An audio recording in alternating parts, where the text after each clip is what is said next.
This is a really interesting story. I was telling Krystal right before the show started, it really could be a precursor of what's to come here. So let's go ahead and put this up there on the screen. The right-wing parties all across Europe made major victories in the European Parliament elections, specifically for the European Union, the EU representatives. Now, the EU Parliament, it doesn't have a lot of power, but it's usually a symbolic kind of way that we can tell how the national votes are going to go in the eventual presidential election. So just to read this off, the right-wing parties in Germany and France have both won big in the overall elections. And France, so much so that it has scrambled the overall national race. And this is a really fascinating development that we can put up on the screen, please. What you can see in front of you is that the exit polls show that they are on course to win almost a quarter of the 720 seats,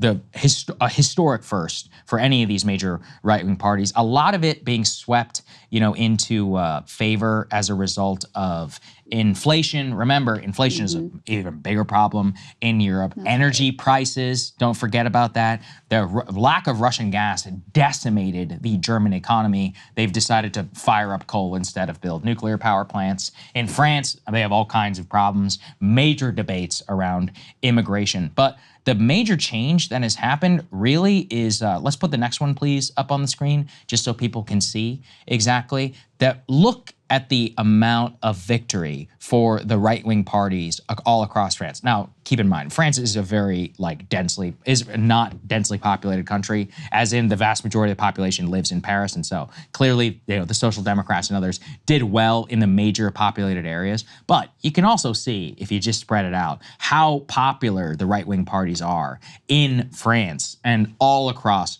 the more rural areas. And there's very traditional in terms of French politics. This has led Emmanuel Macron, the president, to call for an early election, which we can put the next part. This is a really interesting move because what he has announced is that he is dissolving the National Assembly, calling for national elections. This will decide who will run the country. This is basically the same move as what Rishi Sunak has done in the UK. Now, the reason why this matters is that the general election was not supposed to happen until 2027, according to their timeline of every 5 years. By calling for this new election, Macron has multiple different things that he could be going for. And I wonder what you think. Yeah. The first scenario is that Le Pen is very, very popular, right-wing very popular. So what he wants is, because they've never governed before and he predicts that it will be a shit show. He's like, well, maybe they will beat me, but then they would only be in power for 2 years. And then I can make a comeback with my centrist Jupiterian legacy and win 5 years in power. The other option is that every single time it's been Macron versus Le Pen, Macron has always won all of the disaffected voters, the socialists and others, through the runoff system. And at the same time, the National Assembly has been a mess right now because Macron doesn't have a big enough majority in the parliament to actually get anything done. So he predicts, basically you coalesce all the protest votes against the right wing, even though they win a big enough block. That's their traditional move. But it's a gutsy call because what are we setting ourselves up for? We just had Modi get reelected. Yes, not in the same level of popularity, but that was a precursor to Trump. Brexit, we're having a general election in the UK. 2 weeks later now, we're gonna have an election in France. That could set the tides for a real narrative shift right before our elections that happen in November. Yeah, I mean, there's a lot going on here. So in terms of the overall EU results, most of the gains for the far right were in two countries, Germany and France. Which the big powers of Europe. Very significant, no doubt about it. And if you look at the map of Germany, it's also remarkable because the former communist East Germany was overwhelmingly right-wing. And I mean, there still is huge economic disparity between the East and the West. And, that has fomented a lot of upset in East Germany. So that's also very interesting from a Germany perspective. Put Daniel's tweet thread back there up on the screen because I'm not going to pretend like I know French politics better than Daniel Nashanian, who is the founder of Boltz magazine and follows French politics very closely. So he says, number one, obvious, this comes after disastrous election results for Macron. Number two, France currently has a hung parliament due to weak results by Macron's party in 2022. So without having control of the National Assembly, Macron really can't do a lot. So he's been really hamstrung. Let's put the next piece up on the screen. Additional analysis here, he says, downside by contrast is if, he's called these elections, it's possible he loses all control.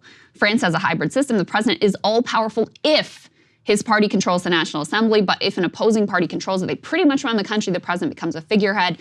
He says what Macron may be betting is who could possibly win a majority instead of him. Election rules make it very hard for Le Pen's party. It's a 2-round system in each district. That's what Saagar is referring to. The bet from Macron is basically like, it's one thing when you have all the parties and they do better, they get their, 30% of the vote. But he's thinking that in a 2-round system, then everybody else basically coalesces against the hard right, and he's able to prevail. Can a divided left possibly coalesce in mere weeks is another question. And by the way, traditional conservatives got just 7% today, which is also wild. So I don't know. We'll see. We'll see how it all unfolds. It is interesting. This bet makes more sense to me than I need to get somebody from Owen Jones or somebody to explain to me the Rishi Sunak bet, because that one I really don't understand. Like, I don't know what he's betting on. He's so unpopular. It looks like Labor is just going to absolutely destroy them. So I don't know, I don't really understand the dynamics here, but this one at least makes some kind of sense to me. The other thing I wanted to mention, because it is relevant to the U.S. domestic political context, is, Saagar, you rightly set up, there's a lot of issues in France right now. They have high inflation. They had a huge farmer protest movement because Macron was trying to take away some of the very neoliberal, like, subsidy reform or whatever, huge backlash from that.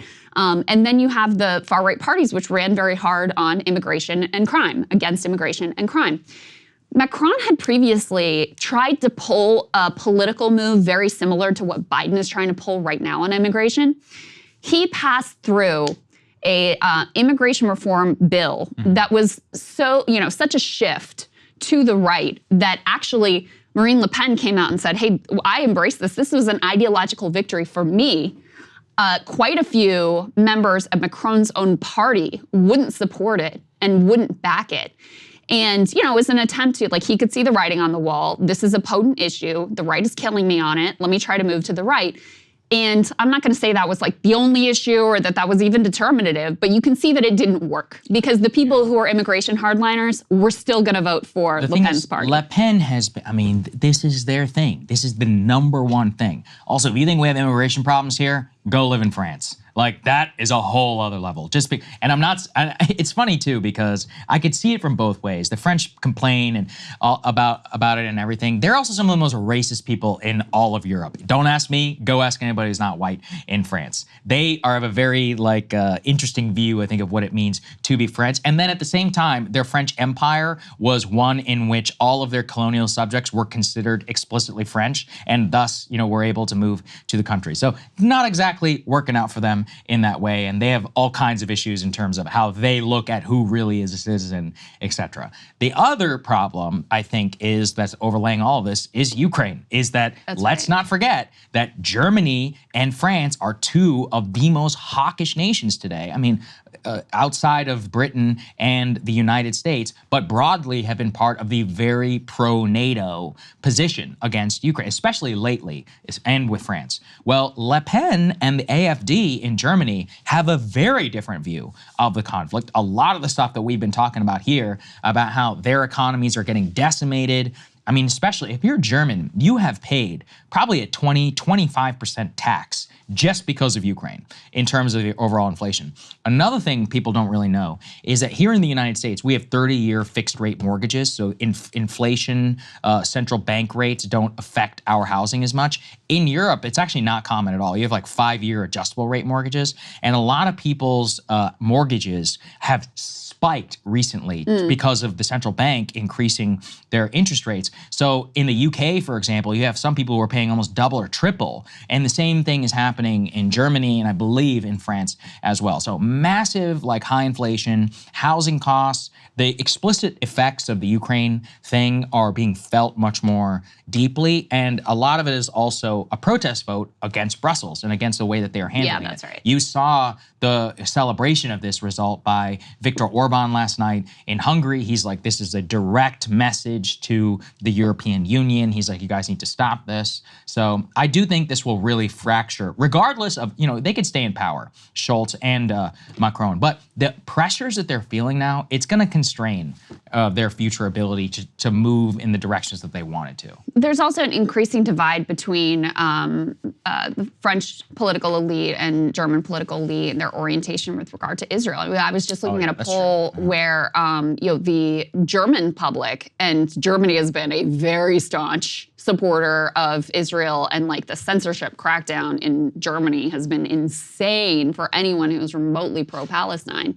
The public is not on board with this anymore. They've completely flipped, who they feel more sympathetic towards, and it's been an astonishing reversal over the course of this war. So there's also a divide between how the public feels and how the political class has, had unconditional support for the Israel's assault on Gaza. So there's a lot brewing here, but there's no doubt that voters, meant this as a rebuke on, I think, a wide variety of issues, both economic, foreign policy, domestic, immigration, et cetera.